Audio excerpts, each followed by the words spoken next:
Hi everyone, my name is Andrew Sanders. I'm an assistant professor of political science at Texas A&M University in San Antonio, and what I'll be doing over the next several minutes is attempting to replicate my plenary talk, or at least my scheduled plenary talk from the ACIS National Conference, which was to be hosted by the University of St. Thomas a couple of weeks ago, about 10 days ago.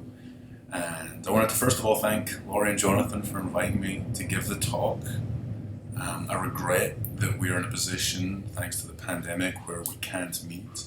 I wanted to take a moment just to say that I hope everybody is doing well, and I hope all your families and all your friends and all your loved ones are doing well. I hope they're doing well physically, and also I hope that everybody's coping okay with the changed circumstances. Obviously it's a very stressful time for everybody, and I hope that this talk can at least be somewhat of a distraction for you, if nothing else. Hopefully it'll also be informative, and perhaps we'll raise some questions or some useful thoughts for your future studies. Before I begin, I just wanted to make a small request, and that's to say that if any of you can spare a couple of dollars, especially people who weren't able to pay the conference registration fee, or had to get a refund, if you're able to, the University of St. Thomas actually allows you to make an alumni donation as a brand, and if you click here on the designation, you can scroll down to the Flynn Center right here, and if this talk is in some way useful for you, if you're able to use it in your classes, perhaps you could, by way of exchange, make a small contribution to the Flynn Center. Obviously, they've taken a significant financial hit, as have many institutions during this very tough time. So without further ado, let me get on with the talk. So the talk is titled, "We Trust that Both the British and Irish governments are doing all they can to avoid a civil war." Now, the talk is basically going to be an overview of my new book, which I have over here. The Long Peace Process, the United States of America and Northern Ireland, 1960 to 2008, published by our great friends at Liverpool University Press. Strongly recommend any of you who have a book project on the go, give Liverpool a pretty serious look. I think that you'll find that they produce excellent books. They're obviously one of the leading Irish studies publishers around, so a very strong recommendation to Liverpool there. The quote itself actually comes from the man on the left, Henry Kissinger, and he wrote that in a memo to the man on the right, President Gerald Ford, 1975. And one of the key things that the early part of my book covers is the role of the Northern Ireland played during the Nixon administration. Obviously, Nixon was president as the conflict was beginning, or was in its early stages, depending on how you want to define the starting point of the Northern Ireland conflict. And also the role of Nixon's ambassador in Dublin, John Moore. Now, the book itself was funded by the John Moore Foundation. It's important that I make that clear. The Moore Foundation made their contribution to the Newman Fellowship at University College Dublin, and I'd like to acknowledge the Moore Foundation, the Newman Foundation, especially Jessica Kavanagh, who I think is still at the Newman Foundation, as well as people who helped during the process of writing this book, and the two other people I would really highlight were Catherine Carey and Suzanne Darcy. I was also supported during subsequent research by the Department of History at Sam Houston State University, and then the Department of Social Sciences at Texas A&M in Central Texas. And you'll see the transition between those two. When I initially started at Sam Houston, I was a visiting assistant professor of history. I was transitioned over to the political science department, and then I've been in political science ever since. But for those of you who don't know me, you'll get a pretty strong sense quite quickly that my work especially here, is very much political history.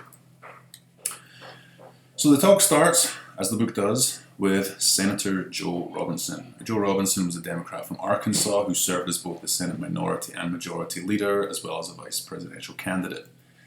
Now, in 1925, he visited Ireland. He visited Northern Ireland, one of the first US politicians to visit there. And when he got back, he wrote 3 articles for the New York Times on successive weekends in October of 1925. And I'm not going to read the quotes that I have because out of necessity I don't want this file to get too big, so I can actually save it and then compress it successfully. And obviously you can pause the recording at any point if you want to read this. Now, the New York Times, you will find this on their Time Machine app that you can get if you have a New York Times subscription, or obviously if you go through your institutional subscription. But here we see on the front page the the first article. The second article was a little further back. It focused on Ulster, and you can see the map in the middle with Northern Ireland greyed out. And the third article, the following weekend, talked about some of the residual issues. Obviously, many of us in ACIS are experts on things that were happening in Ireland during the 1920s, so far be it from me to make any comment on that. But you'll see here from Robinson's quote, especially down at the bottom there, that he says that these differences are not sufficient to destroy the racial and geographic influences which make popular all proposals for an all-Ireland government. And bear in mind this is 95 years ago, but it's definitely going to be interesting to reflect later on, around the 2025, the centenary of this article, and consider how right or wrong Joe Robinson was. I'm going to kind of skip through the 40s, 50s, and a lot of the 60s, and just make note of some of the things that happened that include Dwight Eisenhower being awarded a doctorate by Queen's. And that includes President Sean T. O'Kelly visiting the US and addressing Congress. Also the establishment of IRA support networks, and we know about the history of Michael Flannery and George Harrison, but perhaps we don't know about Henry Barrett, who was arrested in New York in 1958 after a schoolchild took a bullet home to his brother, who was an NYPD officer. And the brother's investigations led him to his brother's friend and his brother's friend's house, and eventually Henry Barrett was arrested. We also know a decent amount about the visit of John F. Kennedy to Ireland in 1963. Obviously, I would want to make note of the fact that he didn't visit Northern Ireland, despite Captain Terence O'Neill's best efforts to bring him there. Kennedy was invited to open the Giant's Causeway Visitor Centre. LBJ, aside from a problem with establishing landing rights for US airlines in Dublin Airport, it's the topic of an article I wrote in Irish Studies and International Affairs a couple of years ago. He met with O'Neill on St. Patrick's Day '64 when O'Neill visited Washington, D.C. And around this time, US businesses were investing around Northern Ireland, and one of the most important investments was the DuPont chemical plant near Derry. Now, John Moore was appointed as Nixon's ambassador to Ireland in 1969. He'd been the American Irish Historical Society's Gold Medal recipient 3 years previously. He served as long as Nixon served, until 1975. And then his brother Richard became the ambassador to Ireland during the George H.W. Bush administration.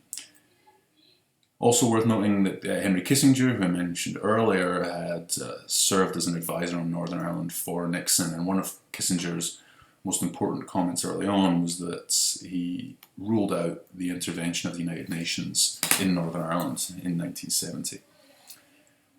Now, as the conflict is starting in Northern Ireland, if we take 1969 as the starting point, and certainly we could talk about that for a while, but if we say the conflict is starting in 1968, 1969, Bernadette Devlin toured the United States in 1969 and raised a good amount of money. The Unionists sent Stratton Mills and Robin Bailey to go after her and to try and establish a unionist narrative in the United States. And I had the good fortune to meet Stratton Mills last summer at an event at Queen's University, and I had a couple of minutes to talk with him, and he said that he actually regretted the trip. He certainly wouldn't have done it again if he had the opportunity to revisit that particular trip. In 1972, there were congressional hearings held on the conflict in Northern Ireland, and this was a product of a resolution that Ted Kennedy had authored along with Abraham Ribicoff. The hearings took place in February of '72, so that means they took place in the almost immediate aftermath of Bloody Sunday. And this was a problem for the UK because their perception of Americans at that time was that, you know, as we understand it now, that the British troops had been firing on unarmed, innocent protesters. What was additionally problematic was the fact that the Minister for External Affairs, Patrick Hillary, was in the United States with a plan to address the UN in late January. And he addressed the issue of possible UN intervention and called on Secretary of State Rogers to offer assistance. At the hearings themselves, there's some quotes. Ted Kennedy led proceedings and obviously was the name that featured most prominently in news reports, but there were other members of Congress who delivered addresses, including James O'Hare there. Now the hearings passed and nothing of huge significance happened as a result of the hearings, but the idea of hearings was brought back again in 1975 by Lester Wolfe. Now, Ted Kennedy was a figure who was quite well known in Ireland. He'd visited in 1962 ahead of his campaign to succeed his brother, John F. Kennedy, in the Massachusetts seat, as the senator for Massachusetts. And the Irish media at the time described this as the Kennedy method, essentially that if a Kennedy needed to be elected, they would visit Ireland, and that would do wonders for their reputation. Ted Kennedy visited again in 1970. He delivered the resolution that led to those hearings in '71. This resolution was led by the comment that Ulster is becoming Britain's Vietnam, which, as you can imagine, was very controversial. The following year, he met John Hume, and this really started a change in approach by Kennedy, and Hume's influence on Kennedy was obviously hugely significant, and something that I'm sure Maurice Fitzpatrick would have addressed at our conference had we been able to join together. Now, I wanted to mention the role of the Balcombe Street Gang. You know, during the mid-1970s, two events are really important that we bear in mind. And the first is the attempted murder of Sir Hugh Fraser, the Conservative politician. The bomb that was planted under his car actually killed their neighbour, Gordon Hamilton Fairley. But one of the passengers who was supposed to be in that car on that morning was Caroline Kennedy. Another act that the Balcombe Street Gang carried out was the murder of Constable Stephen Tibble, and one of those responsible for that was an American, William Quinn. William Quinn was eventually arrested in San Francisco, and his extradition was requested by the United Kingdom, and it was blocked under a thing called the political offence exception, and that prompted the revision of the US-UK extradition treaty, and I'll mention that again in a few minutes. Now, ahead in 1976, the UK government was concerned that the next president could be a Democrat, and one thing that didn't help their concern was the appearance of Governor of Georgia, Jimmy Carter, at the New York St. Patrick's Day Parade wearing this badge. And you can see there the lowest down badge, the black badge with white writing on it says, it's a little blurred, obviously, this is an old picture, England, get out of Ireland. The caption in The Economist suggests that whoever was captioning hadn't really paid attention to the badge. In any case, Carter issued a statement in Northern Ireland in August of '77, which was the first time that a US president had moved from the strict non-interventionist policy that Nixon and Ford had followed. The British government resisted responding because they were concerned that it could impact US investment in Northern Ireland, notably the DuPont chemical factories around Derry. But it's also worth noting that all accounts from the time where the Carter and Callaghan had a strong relationship, that they liked each other personally, and this was the reflection of Callaghan's ambassador in the US, Peter Jay. Now later on in the Carter years, the State Department actually blocked the sale of guns that were intended for the Royal Ulster Constabulary, and there's a little narrative there to explain it to you that the police authority conducted a review. It was established that they needed new guns, and so they placed this order through an arms dealer in Yorkshire. And the first round of guns actually arrived in Northern Ireland, but subsequently, following a report in the New York Daily News, Tip O'Neill found out about this, and eventually the State Department blocked the sale of guns. And it's important to remember all the things that were happening in 1979. Obviously, this was going on over the summer. The IRA conducted the attack at Warren Point and the murder of Lord Mountbatten. There were elections. Obviously, the US election was a year later. Obviously, in the UK, there was a general election. There was the developing situation in Iran. This embargo, again, this is the topic of an article that I published, was actually resolved quickly. It turned out that Viking Arms, although they weren't allowed to purchase the guns that were specifically designated for the RUC, they were still allowed to buy the exact same guns in smaller numbers. So the RUC, or the Police Authority of Northern Ireland, just bought every gun that Viking Arms imported from the US. And it later turned out the RUC didn't really need the guns anyway because they were too big and bulky and not really fit for purpose. So it was an interesting little diplomatic set-to that had a somewhat damp resolution.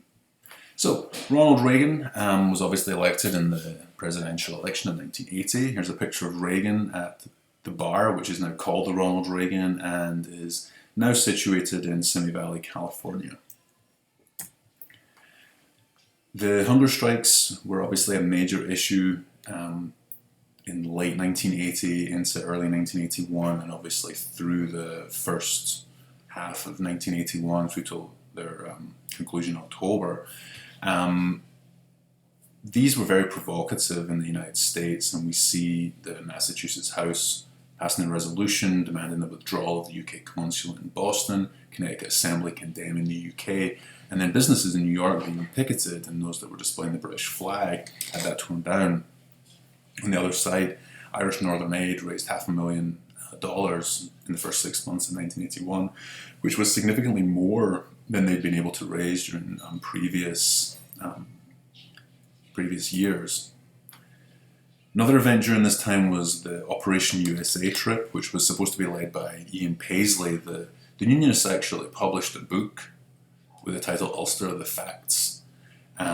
Paisley wasn't able to lead the tour because he was banned from entering the United States at this time, and in his place his wife Eileen spoke, and the media considered her address to be a mere hiccup compared to the typical Paisley sermon that they were expecting. Another member of the group, Robert Bradford, was also missing. He'd been assassinated by the IRA, and again his wife replaced him. The other members of the tour included John Taylor and Peter Robinson. Now, as I mentioned, this talk's really just an overview of the key issues of this time, so we're going to skip forward to the Anglo-Irish Agreement, and it's fairly well understood that the US had exerted encouragement, at least if not pressure, on the UK government to strike a deal with the Irish. And Robert Armstrong, who was one of Thatcher's lead negotiators for the Anglo-Irish Agreement, said he was never conscious of US pressure, but it was very clear that the US were in favour of a successful outcome.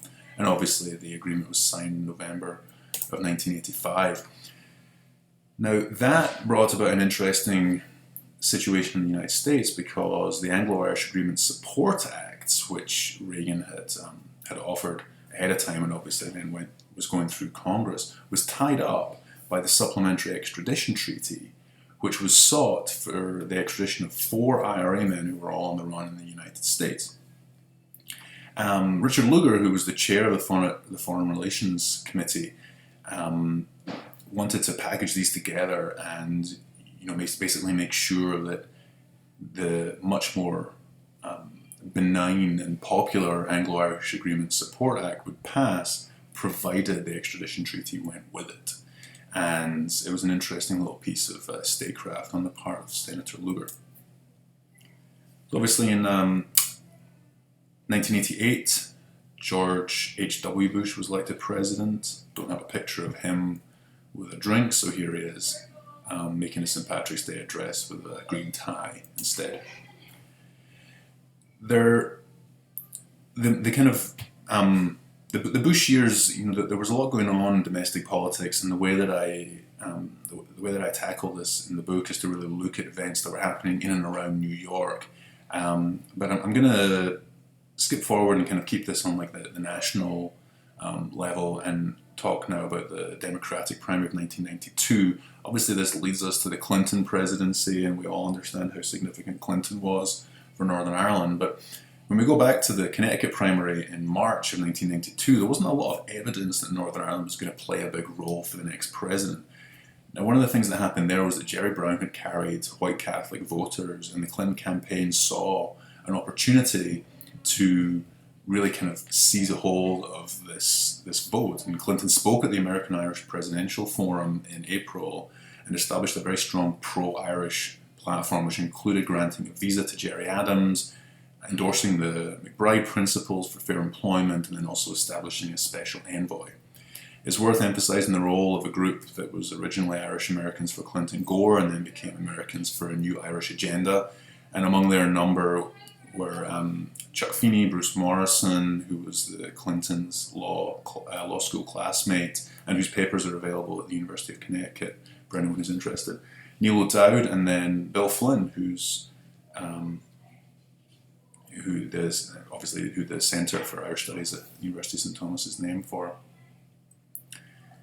The other thing that's worth noting is that prior to the election, the Conservative Party in the UK looked into Home Office records about Bill Clinton's time at Oxford, and the US ambassador in London, Raymond Seitz, said that the Clinton advisors were embittered by this.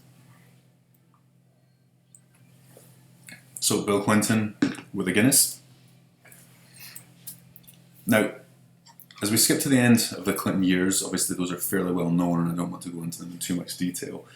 The 2000 presidential election saw on the Republican side George W. Bush and Senator John McCain, and in the Democratic primary, the Vice President and ultimately candidate Al Gore, along with figures such as Senator Bill Bradley and the regular candidate Lyndon LaRouche. Neil O'Dowd made some comments about Al Gore, but I think it's worth considering that Al Gore's platform, it wasn't going to be as strong on Ireland as Clinton's was, and one of the things that we see when people are reflecting on it, particularly here, George Mitchell, we go back to 2000, he says that it's surprising that this would be decisive in the American political process. And people at the time, Bertie Ahern and Chris Dodd, both said, it's not going to be the same for Northern Ireland, no matter who becomes the president. It's not going to have the same importance for for a third president as it had for Bill Clinton. So George W. Bush won the election. George W. Bush obviously doesn't drink, so here's a picture of him with Bono instead, and he's wearing a green tie. Now, Bush committed to the role of the special envoy reasonably early on in September. He wrote a letter to the Taoiseach as well as the First and Deputy First Ministers and basically said, look, we're going to keep this going. And as I'll mention in a minute, the special envoy really, it was a role that flourished under both Clinton and then under George W. Bush, and it became a very important role for developing the peace process. The candidates also had a position on the Patton Report, which was published in, ultimately, a report in 2001. The link there, you can read it on the Kane website. Obviously, we're grateful for the ACIS executive and their leadership on saving the Kane website. Hopefully that's not a temporary situation there. Speaker Hastert, who is obviously, is now somewhat disgraced by things that were subsequently revealed about him. He commented on the Patton Report, and Al Gore again said that this was an important inclusion for the governments. When you look at the role of George W. Bush in Northern Ireland, you have to really start with Mary Alice Clancy's work, and her 2010 book, Peace Without Consensus, is really the starting point, and then other people have built upon this, including myself. I draw on her work quite a lot. There's other work that she's done, but she's really the first one to look at this. and the interviews that she conducted are really highly informative. She emphasizes the role of the special envoy. The special envoy became a role in the State Department. George Mitchell had worked with the president, but this under Bush it was a State Department role. But it did provide continuity with the Clinton administration. Obviously in 2005, the murder of Robert McCartney became a major issue. I just wanted to show you the pictures here of the McCartney sisters on the left with Senator McCain and on the right with Senator Kennedy. Jerry Adams, this is a quote from the EMK Institute website, the Ted Kennedy Institute, their oral history archive. As a result of the Robert McCartney murder, Sinn Féin lost fundraising rights in the United States, and Adams, instead of being at the White House in St. Patrick's Day, had to go to Cincinnati. So this really showed that the United States took continuing IRA violence and criminal activity. You know, we shouldn't forget the Northern Bank robbery, which happened a little bit before the McCartney murder. This was going to be taken seriously, and it's important to think about the role that the different special envoys played during this time. Quick overview of the later George W. Bush years. Obviously, the St. Andrews Agreement happened, and Sinn Féin endorsed policing, and then ultimately the Assembly was restored, and where it sat for a good number of years until the most recent suspension. In the 2008 election, Northern Ireland was again an issue amongst several Democratic candidates. Senator Dodd, Senator Clinton obviously had served as First Lady and knew the peace process inside and out. She asked, what had Obama done to advance peace in Northern Ireland? Mark McGuinness supported her and supported her statements.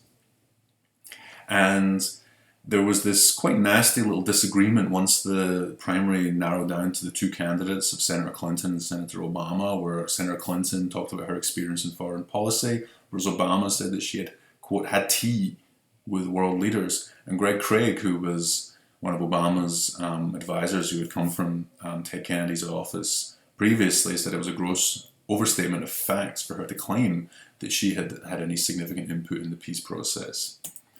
David Trimble agreed with this, and Jamie Rubin, who was one of the Clinton staffers, disagreed, calling David Trimble a crankpot. So, this obviously became quite a nasty little incident over Northern Ireland, but Northern Ireland was also an issue on the Republican side, and Senator McCain visited the Irish American Presidential Forum, and he this second quote here I think is important because he said, I know Senator Obama's questioned whether the appointment, i.e. the special envoy, is needed. I would urge him to reconsider. Well, we'll see in a second, the special envoy as a role really started to decline after the 2008 election. Here's President Obama with a Guinness. One of Obama's key partners in Ireland was Dan Rooney. Now, Dan Rooney was the president of the Pittsburgh Steelers, but in 1976 had founded the Ireland Fund along with Tony O'Reilly, who was the chairman of Heinz and also an Irish Rugby International. This group had merged in 1987 to form the American Ireland Fund with the American Ireland Foundation, which De Valera and Kennedy had established in 1963. The American Ireland Fund has raised over $600 million for good causes around Ireland. So Rooney was important for Obama in his campaign in Western Pennsylvania, both in the primary and then obviously in the presidential election as well. And Obama appointed Rooney as an ambassador in 2009, where he served until 2012, when he returned to the United States to help with Obama's re-election campaign. Now, it's the role of the ambassador in Dublin for the United States is an interesting one because it's very much been a kind of reward for being a good fundraiser for a president or being an important political ally. But after 2012, which is the point at which Hillary Clinton stepped down as Secretary of State, it really became a secondary issue. Declan Kelly had replaced Paula Dobriansky, who was George W. Bush's last special envoy, in September 2009. So that's 9 months after the inauguration, and he served for a year and a half. And then the post was empty until October of 14 when Gary Hart stepped in. And it's very clear that there was a lack of perhaps pressure or lack of interest, even though John Kerry has talked about, his Irish credentials. Certainly his wife's family have ties with Ireland. It was very much a secondary concern for a number of reasons. So to the current administration, and obviously Donald Trump is a teetotaler, so here are his sons having a Guinness on a recent visit to the Trump property in Doonbeg. And really, I'm just going to conclude by emphasizing that those patterns that were established during the late Obama years of what one might allege is a lack of interest in Ireland, and certainly Northern Ireland, those just continued. There was no ambassador in Dublin until last year. Trump had nominated Brian Burns, who's a Florida-based businessman, and he withdrew due to ill health. Eventually, Edward Crawford, another Irish-American businessman, presented his credentials in July of last year. But it's important to remember that there had been 22 months between Dan Rooney stepping down and Kevin O'Malley presenting his credentials under President Obama, so this isn't unique to Trump. What was kind of unique was the fact that Rex Tillerson, who was the original Secretary of State for President Trump, had actually tried to, or sought to, abolish the role of the Special Envoy, and Trump resisted this. And one would imagine that was a product of pressure from people such as Brian Burns and Edward Crawford. But he didn't actually appoint a Special Envoy until last month when Mick Mulvaney, his outgoing Chief of Staff, was appointed. So Stormont reformed, as we all know, in January. And Mick Mulvaney made a fairly early visit. There's a quote here from Arlene Foster talking about the partnership and praising the appointment of the new Special Envoy, and then the Deputy First Minister Michelle O'Neill made a similar comment. And I'm just going to conclude with this image of Mulvaney and around the table various members of the Northern Ireland executive. So that concludes the talk. I hope that this has been useful for you all. I hope everybody stays healthy, and I think that the plan is that we're going to. Sorry, here's my little streaming profile here. I hope there's going to be some sort of conversation that we'll have. Perhaps you may have questions or comments or anything like that, and I look forward to receiving those in due course. So that's all from me, and I'll hopefully see you all at the next ACIS event that we're all able to attend, and let's hope that that's sooner rather than later. Okay, well, bye for now, and take care.